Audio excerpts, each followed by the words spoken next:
Fala aí, geotécnicos, tudo bem com vocês? No vídeo de hoje vou falar sobre silos planos, a parte geotécnica desse tipo de estrutura.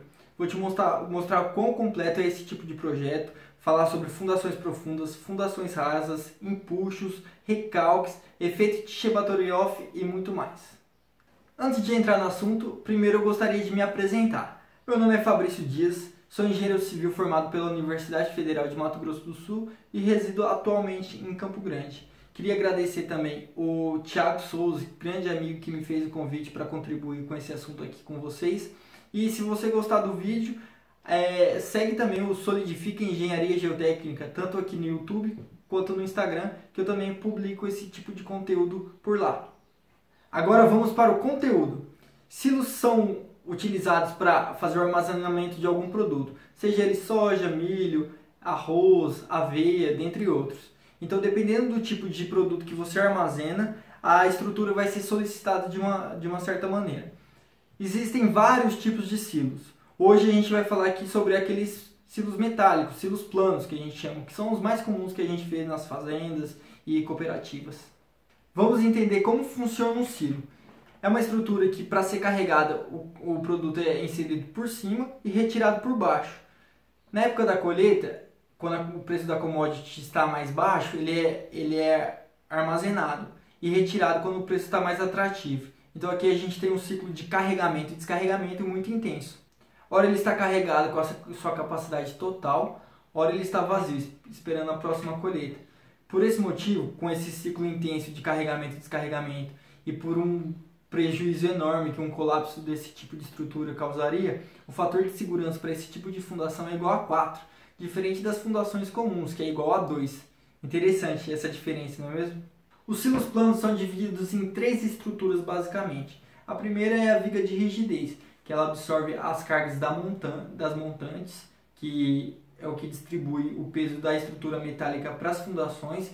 Então ela absorve a carga das montantes, é responsável por suportar também os esforços de vento e também tem que suportar os empuxos que o produto armazenado gera na viga.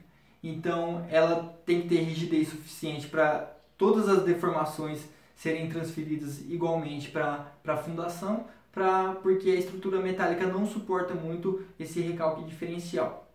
O segundo é o túnel. Ele absorve as cargas dos grãos acima dele, certo? Além disso, as paredes dele têm que suportar o empuxo que vai estar atuando aqui na estrutura, certo? Então, ele pode ser dimensionado como se fosse um reservatório, só que vazio. O terceiro é a aeração. A aeração é a estrutura responsável por permitir a passagem do ar, que vai garantir a temperatura e a umidade ideal que o grão vai ficar armazenado.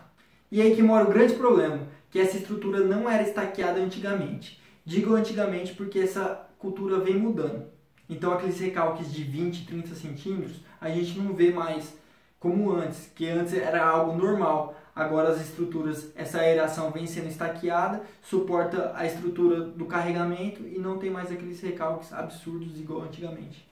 Acontece que às vezes por desconhecimento ou por uma economia ingênua, antigamente a gente não estaqueava a aeração para tentar economizar realmente. Só que isso causava os recalques, você tinha que ficar parte do ano reparando aquele silo, porque tinha problema na ventilação e armazenamento, e aí tinha também problema porque você não conseguia retirar todo aquele material que estava armazenado. Então você ficava com o silo parado, você não podendo armazenar, tinha que vender a preço baixo de mercado e ainda gastava dinheiro reformando, né? Então, ao colocar na ponta do lápis, o pessoal da Coamo até que fez isso, fez esse estudo. Ao colocar na ponta do lápis, viu-se que era mais vantajoso fazer o estaqueamento, porque ele, economicamente falando, compensava mais.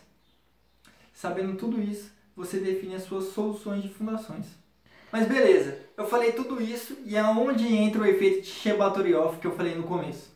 Acontece que esse tipo de estrutura ele gera um carregamento assimétrico absurdo. Então, dependendo do seu subsolo, se você tiver uma camada de argila mole, por exemplo, você tem que verificar esse efeito. Porque Essa assimetria ela pode causar o efeito de Chebatorov, flambar as estacas e acontecer um colapso ou algum dano irreversível aí na estrutura. Então, se tem camada de solo mole, verifica também o efeito de Chebatorov no dimensionamento dessa estrutura. Enfim, já falei bastante coisa por aqui. Já falei sobre o tipo de funcionamento dos silos, os tipos de cargas, como as cargas são distribuídas para a infraestrutura, os fatores que determinam a escolha desse tipo de fundação e até efeito de Chebatorov.